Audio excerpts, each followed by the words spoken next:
I'll put the buggy up because it's right next to my truck. Late and you're like, I feel bad saying no because I know how it feels. I felt bad because I knew they couldn't afford it, and also Yeah. they couldn't fix it. They're like, can I have this by Friday? Maybe. Yeah.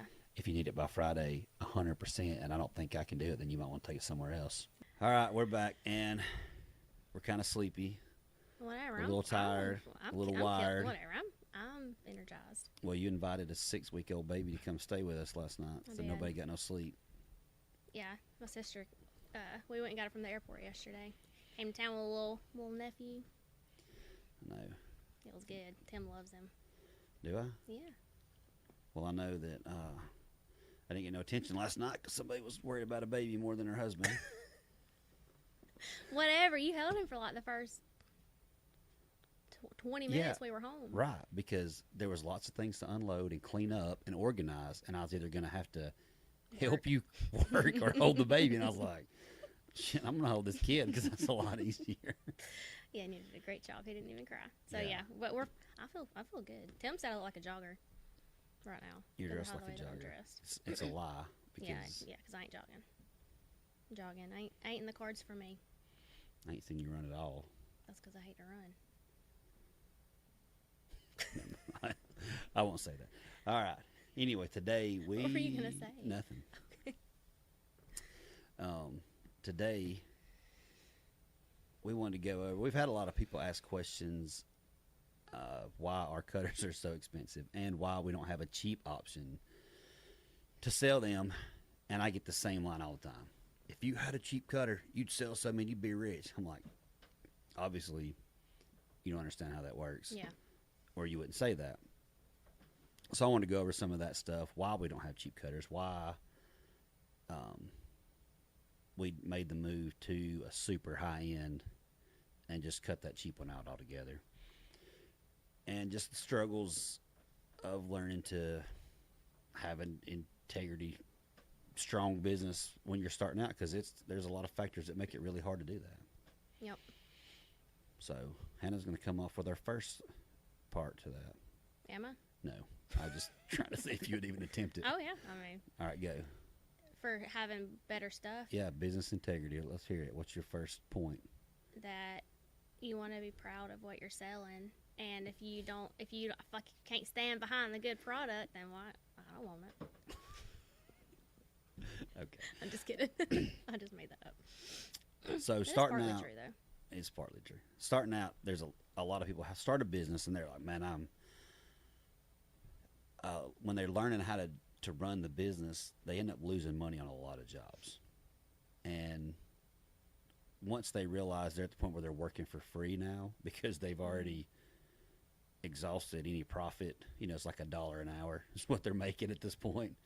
They tend to let quality slide, and sometimes they don't even finish the job. They'll just leave the job because they're like, I'm still losing money, so I'm just going to go somewhere else. And it's easier to do that, to make that decision when you're desperate because you are broke.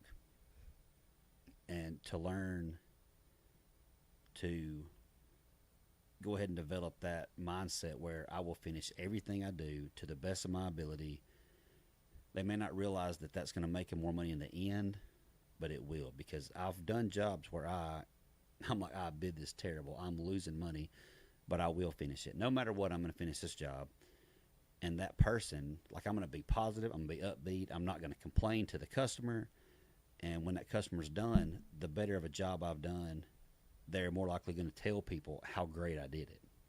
And so just keeping that positive reputation up, even though I'm losing money, is more important than making that, losing $100 on a job when I could get another job that might make me $1,000 because I went ahead and finished it like I was supposed to. Yeah. Well, and when you say that too, I think about the standard you have for yourself. I mean, this is not all the same thing as far as for a business, but as far as, like, if I'm in the parking lot of Walmart and there's just hang on, hear me out for a second. You're going to do the buggy thing, aren't you? Or just, well, I'm just saying, like, at some point, some days, I do not want to do that. This is ridiculous. Somebody even left it. But then I'm like, I kind of feel like I'm lowering my own standard for myself. So then I go do it anyway, if I don't want to do it, just because You get other people's buggies? yeah, like I put them back. They pay you for that? No. But I'm just saying that. Here's the hack to the buggy situation. Always park next to the buggy Oh, I do. thing. Yeah, where you put the cart in. Yeah. I So do. then it's easier to put it up than it is No, to not put it up. yeah.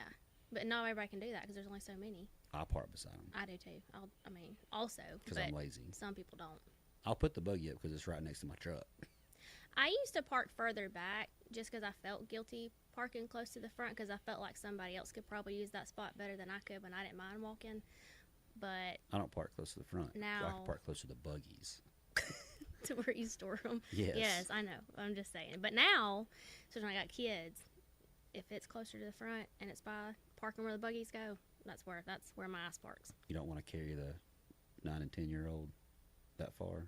I don't want to push the buggy that far because they are heavy as shit. When you're at groceries and they're both trying to ride the buggy,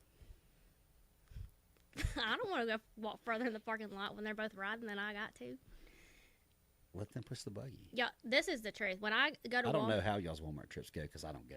they're wild. It's almost if you ever saw me in a store with just me and the kids, they don't get as wild when Tim's with us because he's less tolerable, and I think I've just become numb to it. I mean, I'm an enforcer, and you're an enabler. You enable them to act bad. They don't act bad. They're You just funny. said they act bad. No, I said they're wild. They're funny, but like one time, or this is way more than one time, they'll get where they, at the bottom of the buggy, they'll lay, like one's head is near me on my legs where I'm pushing, the other head is sticking out the bottom, like, so their feet are crossing each other in the bottom of the buggy. And they think it's funny, and I don't really care, but people do be staring. Yeah. You're one of those. I mean, I'm glad I don't go. I already dread the trip, so why not make it fun, you know? Well, I hate it and have to get on to my kids 24/7 when they're just laughing anyway. All I can see is her hair getting caught in those buggy wheels. That sounds terrible. Oh, do you remember that time that she was on the roller? I can't think what it's called right now, and her hair got caught rolled up in the Yes. wheels The creeper. out in the shop. The creeper, yeah, and her hair, that was terrible because she was 3, 4. I don't know. Rushy's screaming. Sorry, that's tangent. So anyway, you're talking about your integrity. Yeah, and well, so another point to that, people will come in, and it's just bad customers. You'll get those when you're starting out a lot more because you're not used to saying no to people, and they're just like, give me the best deal I can, and can you just kind of rig this up so it'll work? Like, don't fix it that great, just fix it good enough to get by. Mm-hmm. And I would do some of that when I first started out because I thought it's some money. And Well, and do you feel like you did it too because you've found yourself in those binds and you're just hoping that somebody would, well, not you, I guess, because you could just fix stuff, but like been in situations that you feel like you can relate and you're like, I feel bad saying no because I know how it feels. I felt bad because I knew they couldn't afford it, and also they couldn't fix it. Yeah. So I would do it, but that also puts you at a liability stance where you halfway fix something, and people will not brag on your work unless it's something you don't want bragged about. That's 99% of the time. You're like, look, I'll do this, but like, don't tell anybody. we're not really advertising that we did this, and they're like, tagged on Facebook, man, look at this, he done this so cheap, he done a good job, he fixed this up, and it looks not like, it's not shitty done. You don't want to be able to representing you. It's not the way I would have done if it was mine. Yeah. But that's how they asked to have it done. Yeah. And then they're bragging about it, and I'm like, I'm not proud of that. Yeah. So we just have a rule, like if I don't get to fix it how I approve of it, we just don't fix it. We don't do that work at all. Mm-hmm. So that goes into why we don't have cheap cutters. And so if you look at a brand, I'm trying to think of a brand that's not in my field that would be more relatable. I don't know, but if you had a brand and they had really nice stuff, but under the same name they had really cheap stuff, and then you ask for a recommendation for that brand, the people who have the nice stuff is going to have a good recommendation. But the people who had a good experience don't normally give you. They don't go out of their way to talk about it because they had a good experience. It's always the people who didn't have a good experience It was that like- want to talk shit all the time. It's just like when you go read reviews for restaurants It's or always a the clothing bad. line. You don't see a lot of good ones because I don't feel the need to go review it.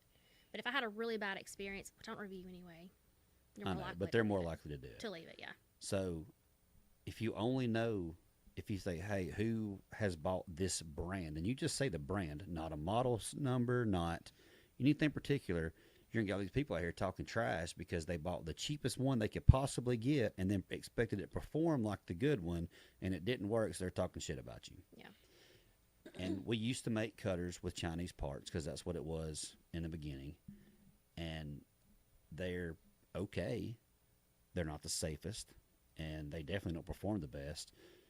So when we decided we were going to go have a high-end model, we also decided that we're not going to have cheap ones at all because we don't want that reputation out there under our brand name. We want to build a strong brand. And if you have a cheap option, then your brand is going to get run through the dirt by those people that bought a cheap one expecting it to be the best. man. And too, like even for the cutters, those cheaper ones come with a lot more problems. Oh, You know what I'm saying? Yeah, It's a because you headache. can't. You building it cheap means building less quality. Yeah. And if you're going to have the same warranty for a less quality, and they're just going to abuse it because they couldn't afford the good one, so they're going to treat the cheap one like the good one. You have a ton more warranties. We hardly ever have a warranty issue. Like, it is so minimal that we have a warranty. People's like, "Well, how's your warranty?" I'm like, "Well, we have a year warranty, but honestly, like it's almost And if there is something, never have one." it's very random. And Yeah, I mean, we had one where the factory valve, which is American-made valve, the threads for some reason just wouldn't seal off at the O-ring when they tighten the hose up. I mean, that's nothing we did, but I just sent them a valve, and apparently it worked because they never said nothing back. So yeah, stuff. I mean, it's just minimal stuff. But also, we do take that pride in is like, if we know there's an issue, then we will fix that Yeah, issue. like Like, you said, no, money's not the issue. Money's not the deciding factor. It's if there's a big lapse in our quality, we are going to fix that. As soon as we know the issue's there, we will do it. And it's more than once. We have took and had cutters completely finished, powder coated. We just did this just because I wanted to upgrade something.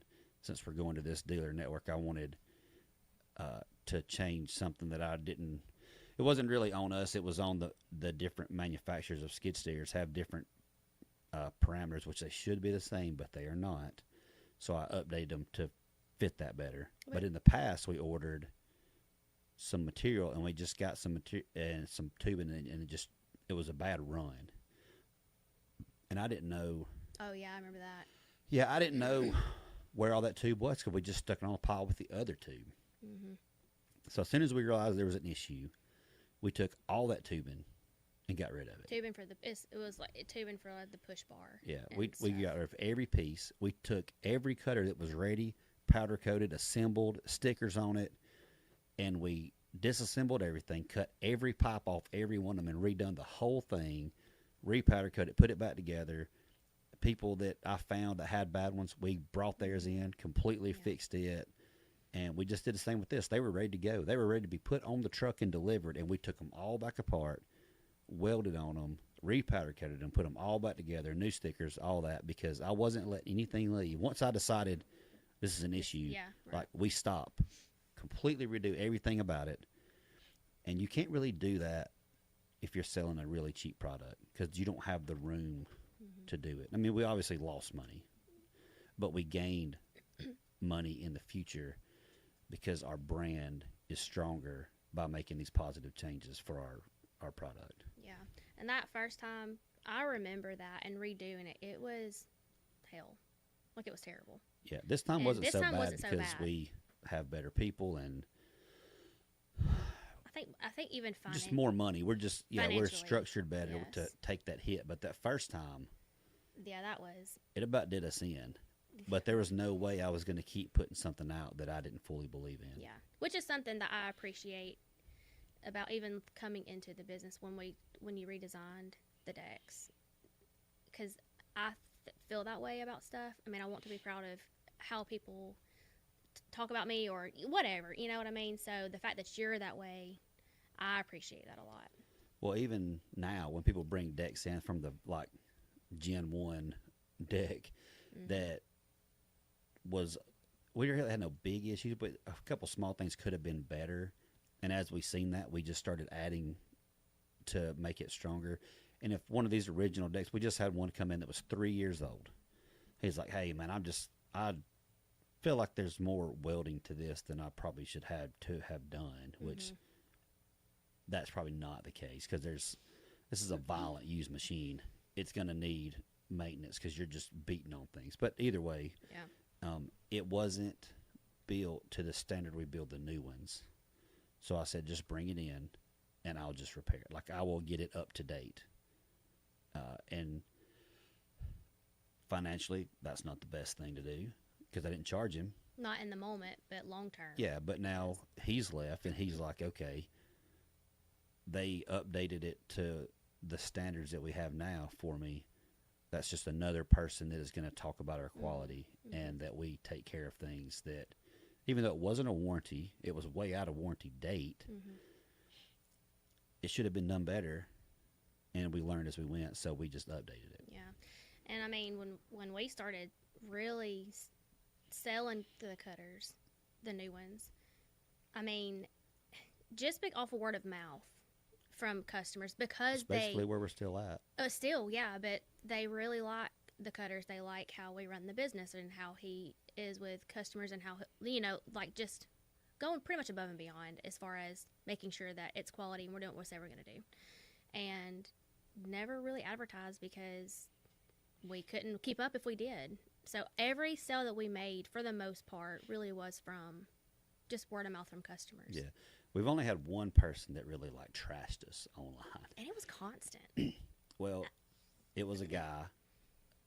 He's probably like 50-something-year-old guy from North Carolina, I think. I don't know where he's from. He bought a cutter like 10 years before I got the business. I didn't even sell him one. And he called the office, and this was when things were like, I just wanted to die every day. Yeah, it was rough. And I've never been rude to a customer on the phone that didn't deserve it. And I remember all those, and I really wasn't rude. I was just. It's not really being rude. It's more just like, I'm not like firm, like this is what we're doing. Right. Never just been rude to anybody. Yeah, except for me. Yeah, you mainly. So I would have remembered if it was one of the few people that I've had to just be like, we don't do this, and we won't put up with it. So he talked to one of the girls in the office, and he was having trouble with his cutter.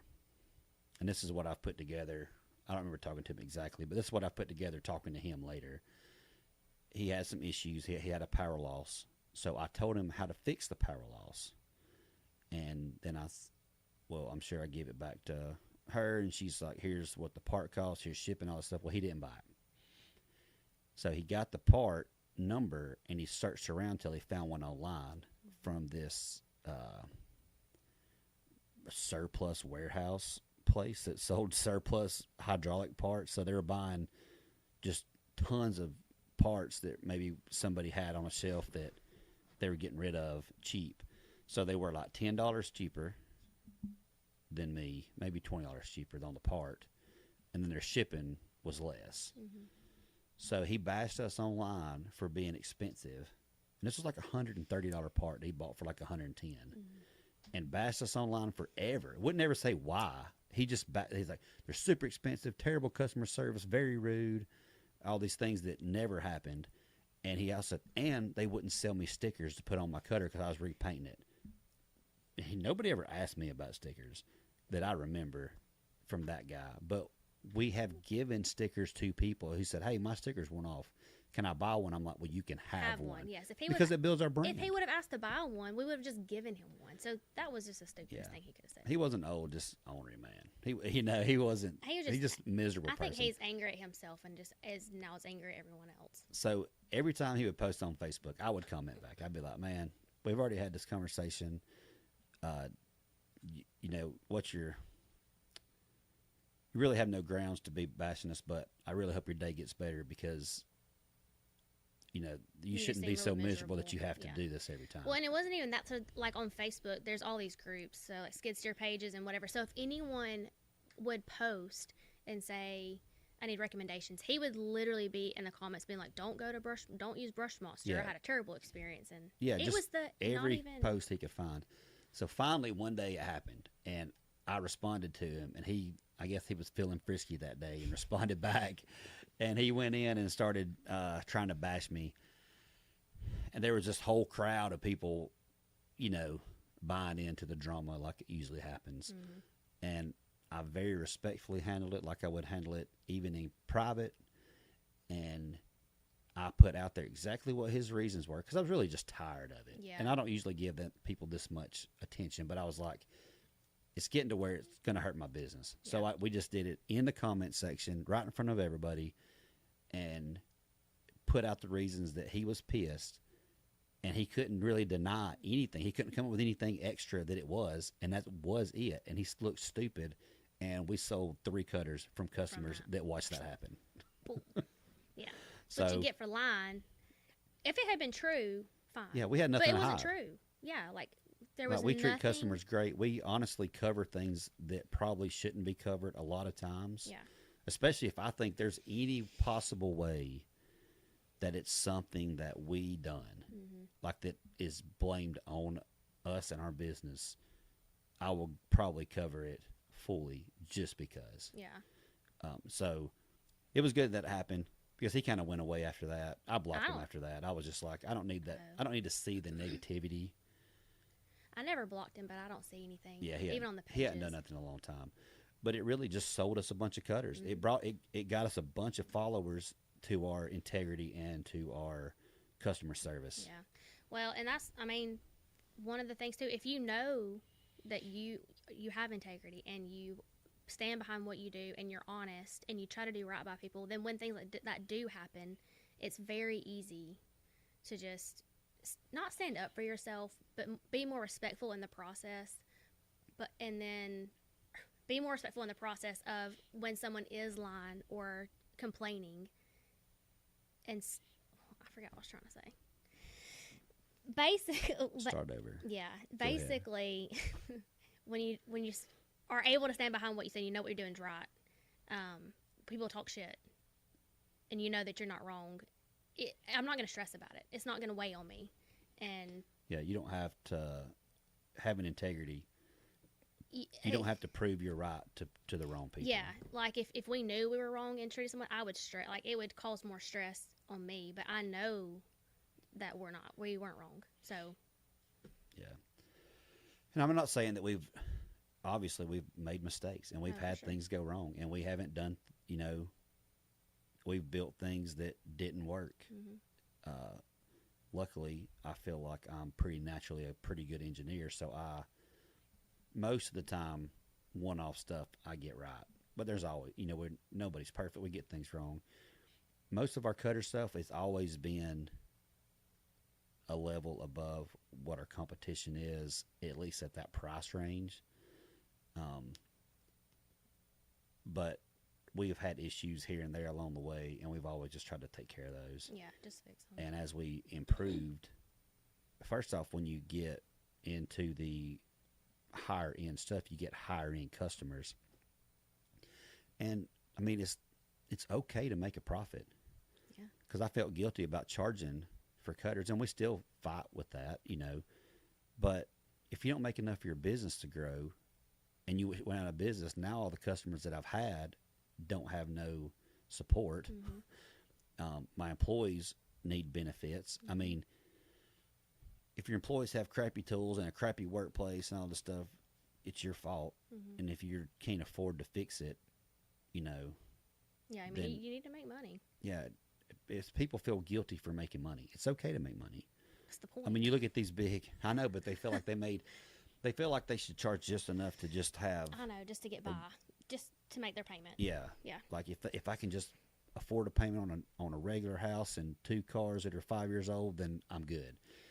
But then you got like Walmart and Lowe's, all these big companies making so much money that they're supporting NASCAR and football games and Verizon's got stadiums that they sponsor. I mean, they've got so much money that they're blowing tons of it on advertising, and people still support them.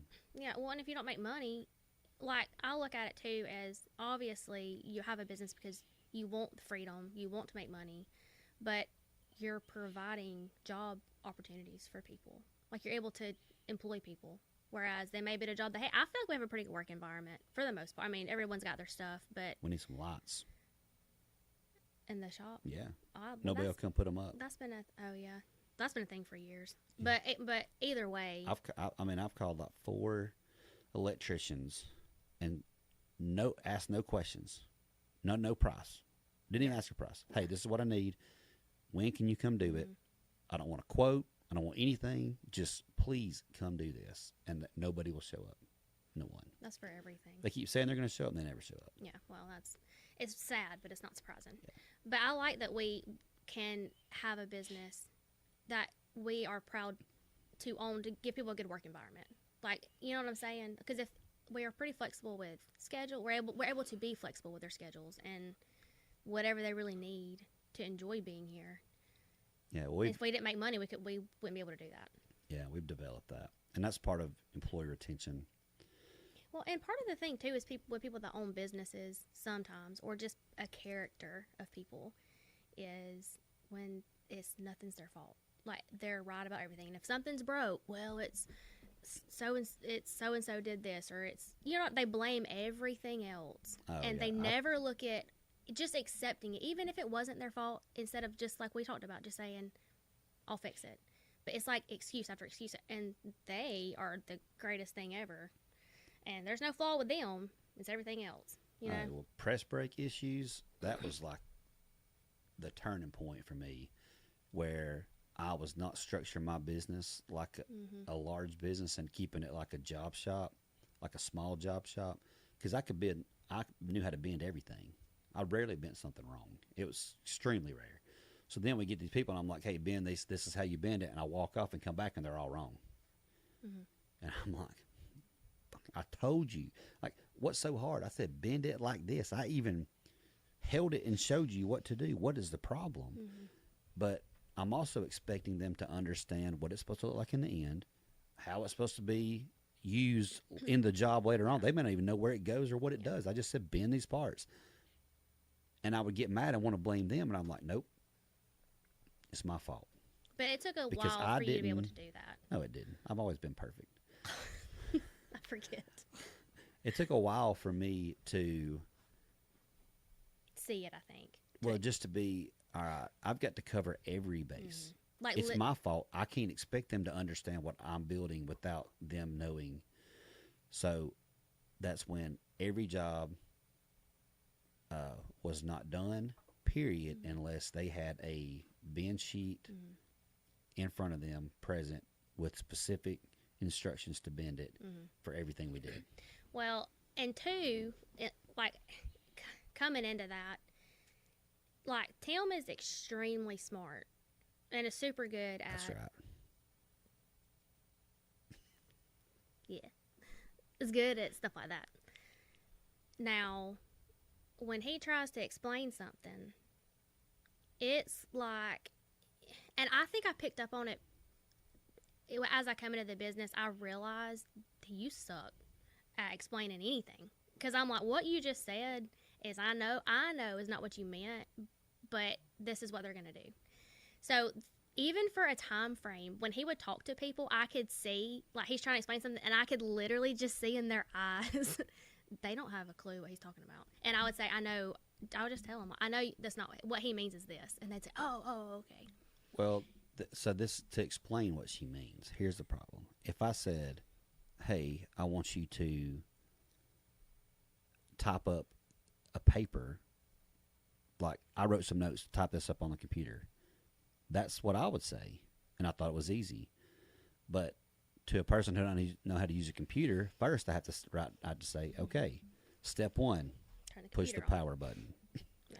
Step 2, go in the search bar, go find Word, open it up, then select file, new job, all these things. And I was starting at, hey, type this up, when they didn't know They wasn't You're starting at step comfortable 7. enough with all the other Yes, stuff. you're starting at step 7 when you got to start at step 1. I take for granted that they should know what I already know.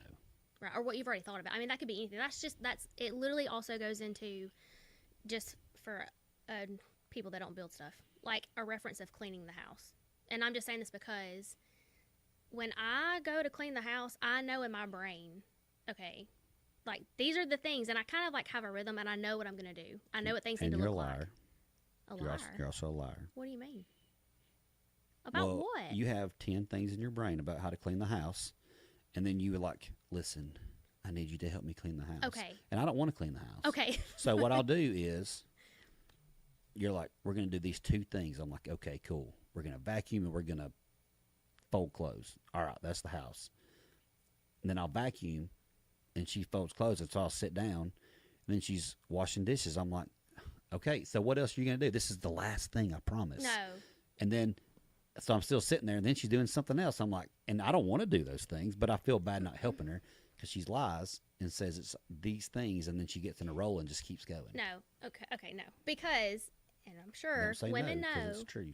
I'm sure women know. Like, I'm just saying to Men me. don't know how to clean the house. To me, if I'm saying we need to clean the house, he's like, what do you want me to do? And I'm like, what entails of cleaning a house? You know what I'm saying? Like, we're dusting, we're vacuuming, we're mopping. There's dishes. Oh, There's no. all this stuff that I needs know to be how, done. but I want to specifically know because when we get done, I want to know when we're finished, she's not going to be bitching.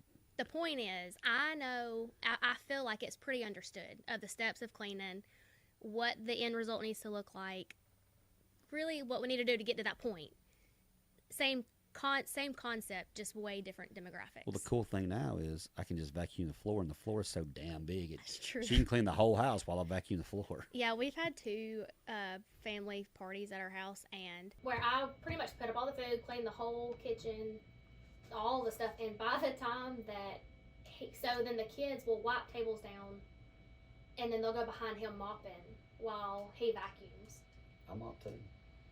But Swiffer, I don't mop. It's a Swiffer, but for the most part,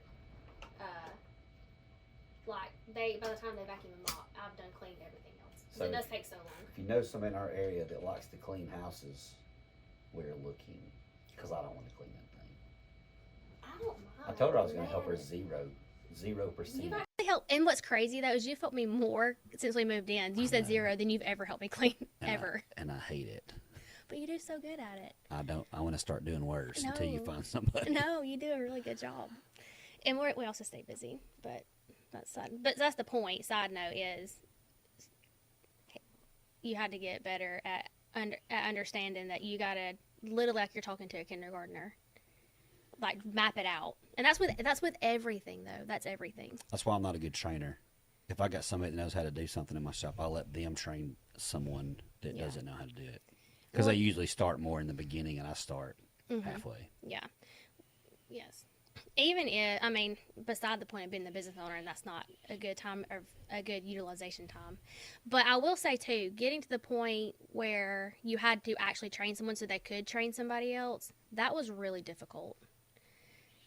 I would get frustrated because you would bitch about, they can't do this and they can't do that. I'm like, you're literally going to have to let them follow you around. Like, you're going to have to make time to just buckle down and do it. And biting the bullet and getting that part done was extremely hard and stressful. Yeah, because I was busy. I know, but I'm saying not like being able to just do it to where you could be less busy. That was the whole point of doing it, so those things you weren't having to do. But man, that was tough, buddy. Well, it's always hard in the beginning because Right. I mean, I agree. I have 14 jobs I'm trying to do, and I have to quit 13 of those to teach somebody how to do one of them. But yeah, but also being busy and have to teach somebody and not being that great at it, being a teacher. Yeah. Those were a lot of big hurdles to have to get over. That's why I still haven't got you trained because I'm not a good teacher, but I'm working on it. No, it's just because I don't need to be trained. I'm training you. I mean, You just don't know how it. good That's you've how done it. that's how good I am. You've been training, you just I've don't been even know letting you it. think that. Yeah, okay, sure. But All right, well, That's do you good. anything else you want to say about our integrity side? And I mean, it's a big deal. It is. It's going to make your business go a lot further. And we don't have we don't show up to places because we have a job, we have a shop. But if you do have a business that shows up somewhere, that's another big thing is calling people back, showing up when you're supposed to. And leading into that is tons of people things will not be going great. They'll be running out of time. They'll be running behind. And they're scared to tell the next customer because they're going to be mad. But if you'll let them know up front, it's so much better. If they're going to be mad, they're going to be mad either way. But they're going to be more mad when it's 3 o'clock and you ain't there, and you call them at 4 and be like, hey, I'm on the way, I got behind. If you called them at 1 and said, hey, I'm running late, they could have planned for a different time. I hate that. And I know you'll lose a ton of customers. I mean, it's 100% return on time if you will just be upfront with people. If things ain't going well, call them and let them know. Even if you have a job shop and you're doing a job for them and it's running behind, you're like, I might get done by Friday, but I don't know if I will. It ain't looking good. Well, tell them that on Tuesday. Don't wait till Friday at 5 o'clock and be like, I ain't going to make it for you to be here in the morning, Yeah. Well, and I mean, there have been instances where we have absolutely failed in that category. Yeah, that's why I know not to do that. I know. But what I'm saying is I'm saying we've done it. For sure. And it's miserable. But what I'm trying to say is sometimes it's not that you do it intentionally, but sometimes it's very unintentional, because it's like if someone needs something and you're reaching out to somebody else to get what they need. Well, you don't want to let what I mean? Down. You're kind of in a waiting period, trying to wait to hear back. When you should have told them, hey, waiting to hear from so and so. I'll keep you updated, or like, hey, I still haven't, like, let them know I still haven't heard back, instead of it being days where even though you haven't heard back, you know what I'm saying? Because if I was the customer, I'd still be waiting and be like, well, they said they're waiting, but man, it's been 4 days. Yeah, we try to keep that communication open a lot. Yeah. And what I meant, I didn't realize where you're going, but you're trying not to let the customer customer down. down. Finish. That's what happens when you cut people off. Just like you doing right now. You're trying not to let the customer down, so you don't want to make that call to tell them the timeline's not working out. Mm-hmm. So a lot of times you're not being a sorry person. Mm-hmm.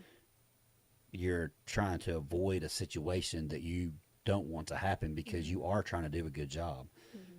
But once you start getting in the habit of prepping everything ahead of time for negative stuff, your stress level is going to go way down. Yeah. It's so much better. It is. And half the time, too, like, I think we just envision it being a really bad conversation where they're going to be frustrated. But most of the time, like 90% of the time, I'd say, they're actually really nice and understanding. You get some people that aren't. But sometimes. But I'm way more understanding if you call me and tell me, hey, it's being difficult. I'm not going to get it, instead of letting me think it's going to be good to the last minute. Yeah. I can definitely be like an over describer or try to describe something way too much. But I think I just want to make sure I'm getting you understand where I'm coming from, or whatever it is. And I just don't lock down a lot of timelines. They're like, can I have this by Friday? Maybe. Yeah.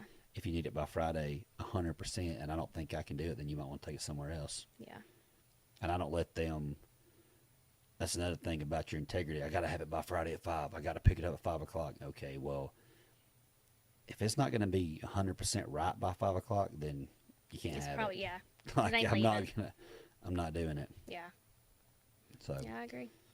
All right. Well, what's your one thing to really stand out?